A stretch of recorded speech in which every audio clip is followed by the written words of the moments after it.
जय श्री राम। आप सभी का जीवन मंगलमय हो। सुखी रहने का सूत्र, स्वस्थ रहने का सूत्र, सिद्धांत जो हमारे सनातन संस्कृत का सिद्धांत है, उसे जानने के लिए वीडियो पूरा देखें। देख करके सहमत है तो शेयर करें, सब्सक्राइब, लाइक करें। अधिक से अधिक लोगों तक ये सूत्र की नेत संकेत पहुंचाने का, धर्म का कार्य करें। राम काज करके अपने जीवन को सफल करें। करहु तिनके रखवारी, जिम विधि बालक राखे महतारी। रखवारी आज कौन कर रहा है? किसकी जिम्मेदारी रखवारी करने की है? हमारे नेताओं की है, अधिकारियों की है। बीमारियों से रखवारी करें, आताताइयों से रखवारी करें, परस्पर का प्रीत सब में पैदा करें। जैसे महतारी होती है, बुराइयों से महतारी छोटे से बालक को बचाती है, बुरी संगत से बचाती है, बुरी चीजों के स्पर्श से बचाती है। उसी तरह से जो रखवारी करने वाले, नियत रखने वाले, नेतृत्व करने वाले, नियंत्रण करने वाले, दिशा निर्देश करने वाले जो नेता हैं, उनके लिए भी ये जनता जनार्दन एक बालक की ही तरह से है। राजा के लिए प्रजा एक बालक की तरह से होती है। उसकी रखवारी उसे बुराइयों से बचा करके ही किया जा सकता है। लेकिन आज की जो नेता हैं, नीत है, नीतियां हैं, वो प्रलोभन की हैं, परधर्म की है, पराधीन की हैं, इंद्रियों के अधीन की हैं। जो स्वयं पराधीन है, जिनमें स्वयं में प्रलोभन है, संसार जो शेष है, अवशेष है, जो कभी श्रेष्ठ नहीं हो सकता, वो शेष ही रहता है, अवशेष ही रहता है। उसी के लिए प्रलोभन और लालच पैदा कर रहे हैं। और स्वयं में लालच है, सिर्फ सत्ता ही इनकी प्रमुख ध्येय, और जिसके माध्यम से साधन और झूठा सम्मान प्राप्त करने का ही उद्देश्य है।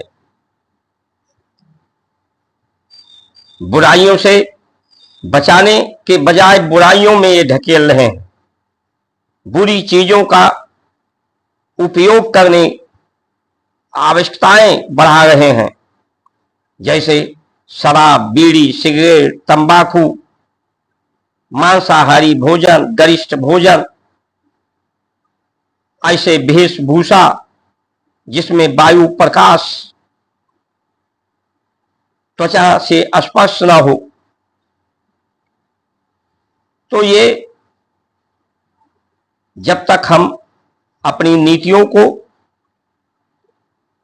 जो नहीं बदलेंगे, किस तरह से महतारी रक्षा करेगी, किस सिद्धांत के तहत करें परस्पर, सब नर करें परस्पर प्रीति, स्वाधर्म चलें नियत सूत्र नीति।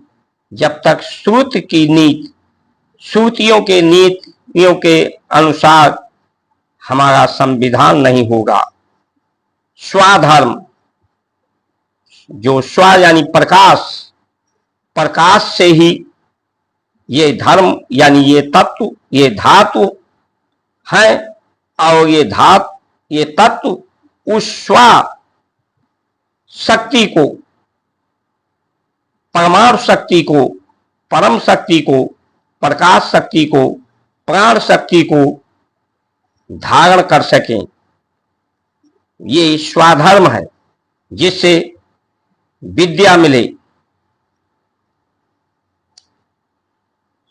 बल बुध विद्या देहु में हरहु कलेश विकार। जो कलेश है उसका कारण विकार है। विकार के कारण, ये विकार जब वायुमंडल में होता है, धरती का तत्व पहुंचता है, जब धरती उस प्रकाश को धारण नहीं कर पाती, प्रकाश, आयु,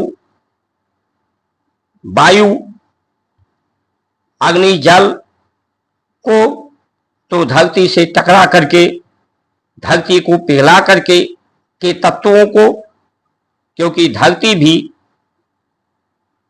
प्रकाश का ही रूप है,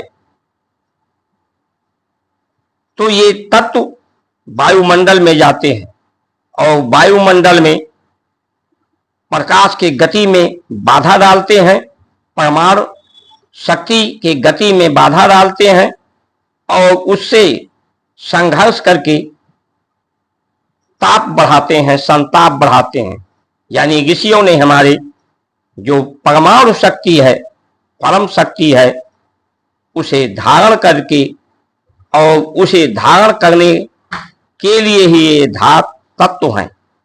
पहले भोजन, भोजन का पर्याय ही है भो, यानी ज्ञान, प्रकाश, जिससे प्रकाश पैदा हो जाए, प्रकाश स्वाधर्म को धारण किया जा सके, वो भोजन प्रसाद, जिसमें रिक्त स्थान हो, उस भोजन पदार्थ में हमारे शरीर, पेट में, जिससे हम धर्म को धारण कर सके। साधु संत के तुम रखवारे, असुर निकंदन राम दुलारी। जो उस प्राण शक्ति को साध सके, संत यानी जो बुराइयों का अंत कर सकें, इंद्रियों के पराधीनता को, प्रलोभन को, इंद्रियों के विकार को, संसार के तत्वों, धातुओं के विकार को, जो मरने जैसी अवस्था, जो मरना जानते हैं वही जीना जानते हैं। जो रात्रि का विश्राम का समय है, व्यक्ति ऐसी निंद्रा आए, चिर निद्रा, कि उसे मृत्यु की जैसी अवस्था उसकी हो, उसी की कोई शुद्ध बुद्धि ना हो, ताकि वो परम शक्ति को शांति हो सके, परम शक्ति, और उसे नया जीवन प्राप्त हो। रात सोने के लिए है, विश्राम के लिए है, चिर निद्रा के लिए है।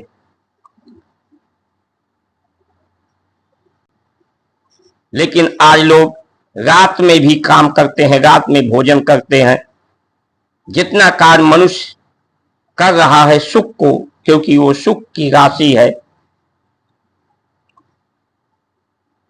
ईश्वर जीव अंश अविनाशी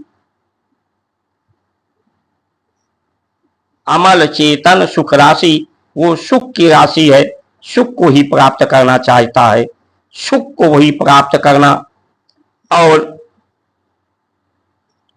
जो बल है, बल विद्या, जो गुरु है, गुरु यानी प्रकाश, प्रकाश से प्रकाश को धारण कराया जा सके, उसका अभ्यास, उसका साधन, उसकी सीख, शिक्षा का मतलब सीख भी होता है, अभ्यास भी होता है। तो जो शिक्षा व्यवस्था है, उस परम शक्ति को धारण करके 14 विद्या प्रमुख हैं, वैसे विद्याएं 32 हैं, 64 कला है। तो उस विद्या की शक्ति को प्राप्त करके ही इच्छा शक्ति, आत्म शक्ति, मन की शक्ति, इंद्रियों की शक्ति, बुद्धि की शक्ति, सहन शक्ति, ये शक्ति का बल प्रदान हो और इस बल का प्रयोग असुरता का नाश करने की। असुरता, असुर यानी जो स्वर चल रहा है, सांसें चल रही हैं, इसकी गति ना बिगड़े, इसकी गति तेज ना हो, इसकी गति अनियंत्रित ना हो, जिससे असुरता, असंतोष, असमंजस, अशांति, विकार ना उत्पन्न हो, दोष, द्वेष, राग ना उत्पन्न हो, उसे असुर की अवस्था का निकंदन करें, कुंदन करें, तब सत्य, सेवा, प्रेम, दान के द्वारा। तो आज के परिस्थितियों को हमें सुधारने की आवश्यकता है। अगर नहीं सुधरे, परिस्थितियां नहीं सुधरी, जैसे कि आज की नेताओं की जात पात के नाम पर फूट डालो, प्रलोभन दो और राज करो, और शक्ति सामर्थ्यहीन, जाति न पूछो ज्ञान पूछ लीजिए।